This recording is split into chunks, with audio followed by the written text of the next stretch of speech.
Stove మీద pan పెట్టుకొని ఒక 3 చెంచాలు పల్లి నూనె వేసి అందులో ఒక కప్పు ఆలుగడ్డలు బాగా ఫ్రై చేశానండి. ఆ తర్వాత గోబీ ముక్కలు ఒక కప్పు, అంటే కాలీఫ్లవర్ ముక్కలు ఒక కప్పు తీసుకొని అవి కూడా లైట్గా సాట్ చేసిన తర్వాత పసుపు, ఉప్పు, కారం, ధనియాల పొడి, జీలకర్ర పొడి, మెంతి పిండి, ఆవపిండి అన్నీ కూడా ఒక అర చెంచా చొప్పున వేసుకోవాలండి.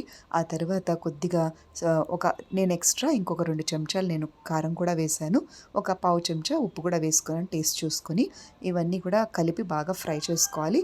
జస్ట్ మనకి ఇంకొక పొడి ఏంటంటే వేయించిన పల్లీలు, నువ్వులు, వాము, తర్వాత వేయించిన పచ్చిశనగలు, ఉరద్దాలు అంటాం కదా, మినప్పప్పు 5 కూడా ఒక్కొక్క చెంచా చొప్పున తీసుకొని పౌడర్ చేసుకొని ఆ పౌడర్ని దీంట్లో 2-4 చెంచాల వరకు లాస్ట్లో వేయాలండి. అదే ఇక్కడ టేస్ట్ ఎలివేటర్, అదే ఇక్కడ ఎనర్జైజర్ అనమాట. అందులో ఉన్న హై ప్రోటీన్ అనేది మనకి చాలా ఎసెన్షియల్ అనమాట. సో నువ్వుల్లో మిథియోనిన్ అనేది ఉంటుంది, డిఎన్ఏ డ్యామేజ్ అవ్వకుండా కాపాడుతుంది.